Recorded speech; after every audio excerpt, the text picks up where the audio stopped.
2006, tinha um pessoal que se reunia na praia para poder jogar, praticar coisa diferente, né? Praticar esporte, e se juntaram para poder jogar um babinha de futebol americano.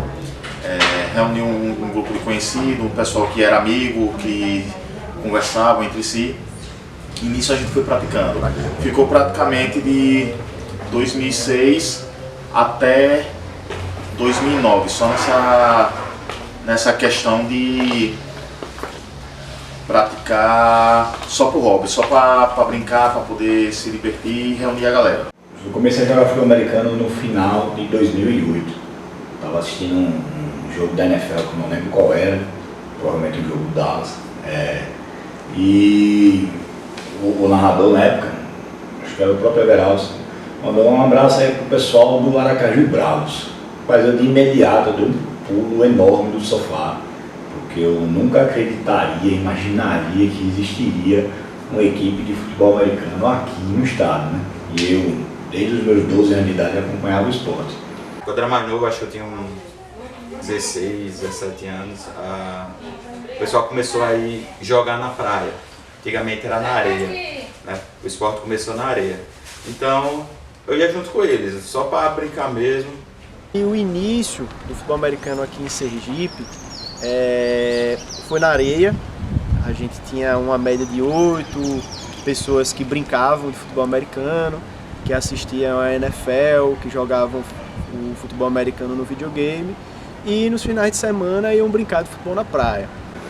A época que eu entrei no Bravos foi justamente uma fase de transformação, quando deixou de ser um pequeno grupo de caras que jogavam baba num churrasco, que eram Paulo, Brujo, Jean, e quando estava se querendo fazer algo, não existia registro, não existia logomarca, não existia uniforme, não existia pretensão de nada. A gente simplesmente estava jogando. Não, vamos tentar montar um time, vamos ver o que é que sai. Aí, através das redes sociais, estavam começando a ganhar força ali entre 2008 e 2007. A gente descobriu outras equipes que estavam no mesmo barco e conseguimos marcar um jogo contra até então o Marcel Krebs. Esse jogo foi em 2009, acredito que foi março, foi abril, não lembro a data certa. Aí foi quando a gente definiu que o nome seria de fato Aracaju Bravos, criou essa logo maravilhosa, essa bolinha raivosa. E aí demos início ao registro do time como um todo. Eu, Arthur Felipe, Júnior Pão, Paulo Machado, Igor. Esses foram os caras que resolveram transformar um grupo de pelada numa equipe, numa associação. Em 2009 foi onde surgiu nossa primeira logo, que na época era o time do Bravos, que surgiu como Aracaju Bravos, e depois virou o Sergipe Bravos. E houve nosso primeiro amistoso, a gente jogou contra o time de Maceió, e daí por diante se desenvolveu o futebol americano.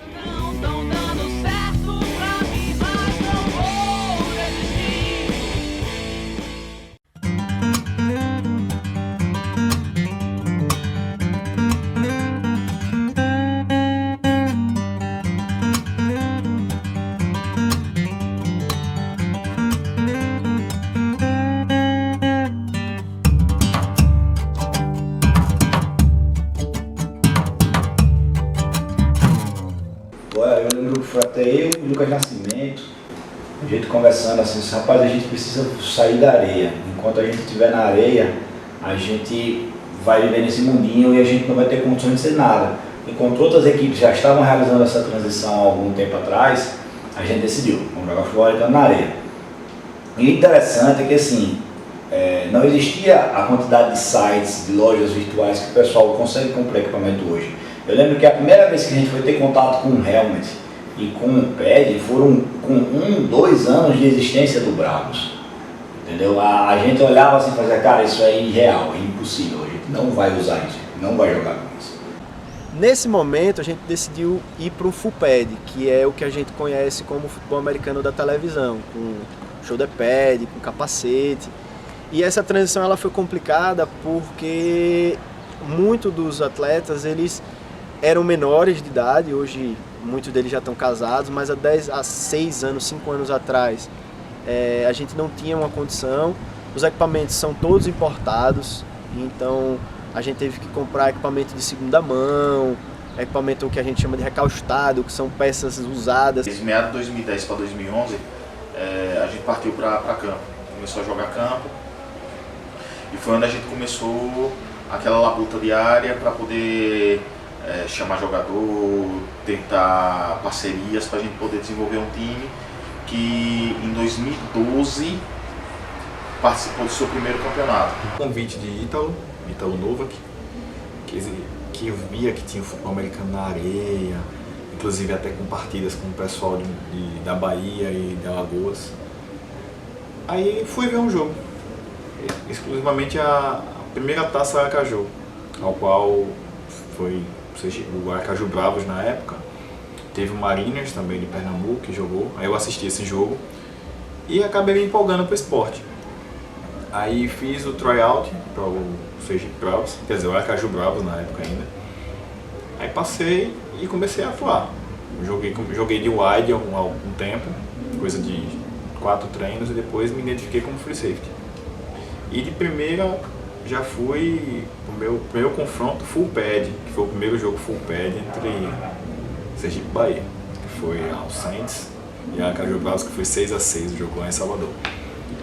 E eu fui escalado como kicker também. Que o brasileiro inventou, posso dizer assim, a modalidade half pads, que eram só com os pads, que eram pads bizarros, né? Eram pads feitos de papelão. Depois surgiu a Bruiser com os pads extremamente muito mal feitos e conseguiu, e a gente conseguiu inicializar essa transição. E aí em 2011 o Bravos conseguiu fazer o seu primeiro jogo full pad, acho que no final de 2010, início de 2011, contra o então Salvador Saints.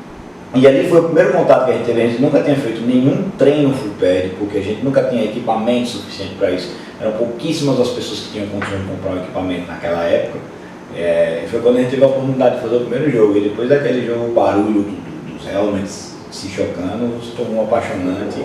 E aí foi quando a gente resolveu, vamos largar o half pad, vamos jogar full pad de fato. Em 2012, o Bravos entrou de fato no cenário regional e nacional, quando participou do primeiro do Campeonato Brasileiro de Futebol Americano.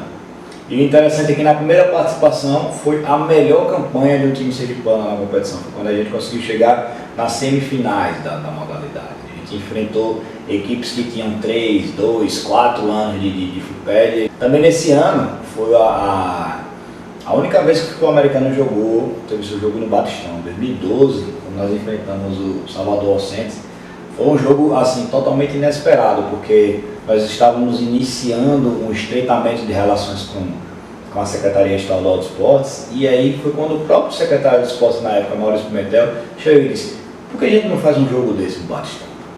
Jogamos, deu mais de 2.000 pessoas, assim, foi incrível, foi sensacional.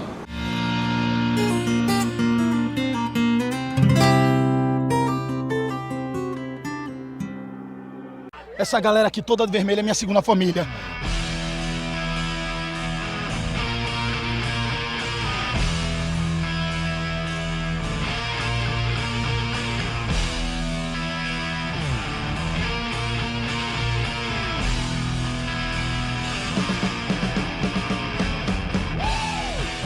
Mas nessa história toda, nem tudo são flores, né?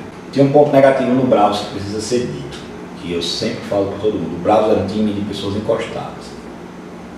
O Bravos era um time de poucas pessoas que trabalham, diferente do que a gente consegue construir hoje no Redentores, que a história nos ensinou isso, de que um time não se faz com 2 ou 3 pessoas. O Bravos, infelizmente, é. Na história do futebol americano, existiu um rompimento do Bravos que eu acredito que se decorreu às pessoas que se dedicavam mais, que lutavam, buscavam patrocínios, que doavam muito do seu tempo, e talvez elas não reconheciam o trabalho umas das outras. E essa falta de reconhecimento talvez criou um sentimento de criar um próprio time. Assim, problemas pessoais, divergência de ideais, acabando que alguns atletas saíram do Sergipe Bravos e criando o Aracaju Imortais, que era o time que eu e meu irmão, outro amigo nosso, Flávio Feitosa, que hoje em dia é presidente do atual time do estado, a gente formou o Aracaju Imortais, porque apesar da gente ter nossos desentendimentos com os atletas lá, a gente amava o futebol americano, acabou montando o time para não deixar o esporte morrer. Quem disser que não existiu rivalidade entre Bravos e Imortais está mentindo. Certo? O que existiam eram pessoas que tinham rivalidades e pessoas que simplesmente não se gostavam e levavam isso para dentro de campo. Eu era uma delas. Certo? Eu tive rusgas enormes com o Ítalo Novak, com o Binho, e a gente levava isso para campo, era nítido, e vários atletas levaram. Como também existiam amigos do lado lá. Foi traumática demais essa separação, porque também existiam pessoas queridas do lado lá. Tanto que de 2012 até o final de 2015, que foi quando a gente resolveu montar o Redentores, o futebol americano em Sergipe entrou num buraco, ele só decaiu. O Imortais não ganhava de ninguém, era um time horrível, certo? E o Bravos, que era um time que tinha uma base razoável, começou a perder força porque você acabava dividindo as atenções do estado para a modalidade. E como essa saída foi ríspida, criou-se um racha entre as equipes do estado e mais ou menos acontecendo de criar uma rivalidade não muito salutar. A rivalidade chegava a ser até complicada para duas equipes de uma cidade pequena, de um estado pequeno, com a rivalidade que a gente tinha. Não era saudável de modo algum. Só prejudicava o andamento do esporte, porque além de ser uma cidade pequena, os poucos atletas que nós tínhamos era dividido em duas equipes.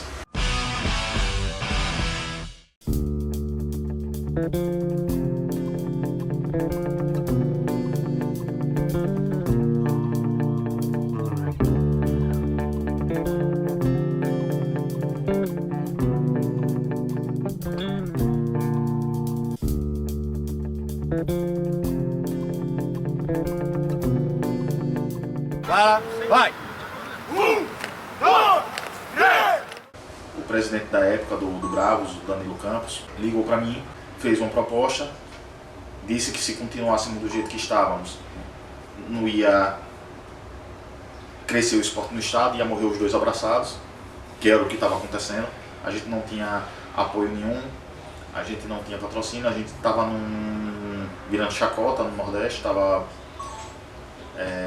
tomando sarrafo, apanhando de todos os times que a gente jogava. E foi quando a gente foi trabalhando a ideia, mesmo com um pouco de desconfiança, com o pé atrás, fomos trabalhando a ideia de formar uma equipe.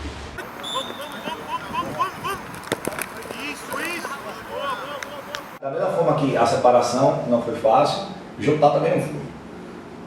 Eu lembro, primeira reunião do Redentores, eu marquei com o Ítalo Bessa, disse: Ítalo, ninguém vai usar a camisa do Bravos e ninguém usa a camisa do Imortais. Tá bom, para apresentar o projeto, marca, uniforme e tal. Quando eu chego na reunião, tá todo mundo daquelas, para não dizer o nome, com a camisa do Imortais. E os caras, porra, Danilo, cara, eu fiz a minha parte, os caras eram com a camisa deles, provavelmente. E o primeiro treino era nítido a separação. O pessoal não se juntava, o pessoal não se unia, não era um time.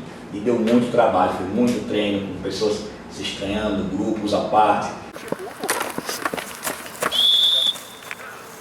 A gente meio que nem se falava direito, mas decidiu que para o bem maior, para o bem do estádio, para que tenha um representante forte, né, para que a gente possa defender, né, as coisas do estado como no esporte, né, futebol americano, nós decidimos nos unir. E aí foi que surgiu o Redentores. Passamos o ano passado, 2016, somente treinando. Foi um baque um pouco para muitos atletas que não disputaram nenhuma competição em 2016, porque muitos vinham se preparando para a Liga Nacional, Primeira Divisão. Mas foi muito bacana porque a gente realmente tornou-se uma unidade. Esse hiato de não disputar a competição, o time se uniu, o grupo se uniu e focou no projeto Redentores. E nós tivemos um amistoso contra o Rossi, extinto Rossi na época. E foi super engraçado isso, porque o time até então não era muito bem unido, era muito bem dividido, e a gente perdeu esse jogo. Mas foi a maior vitória possível e provável, foi aquele retorno daquela viagem. Eu acho que ali foi que houve a união, ali de fato surgiu o Redentores. E eu acho que se pudesse cravar um ponto de onde surgiu de fato o Redentores, onde se formou o grupo, foi daquela viagem. Aquela viagem foi histórica, eu tenho certeza que todo mundo que faz parte desse grupo vai lembrar dela. Um time que surgiu de duas adversidades, de duas equipes que não se gostavam, duas equipes que não se apoiavam, duas equipes que não tinham nenhuma pretensão de ajudar uma a outra, e por um viés do destino acabou juntando todo mundo debaixo do mesmo manto para poder fazer o esporte crescer no estado.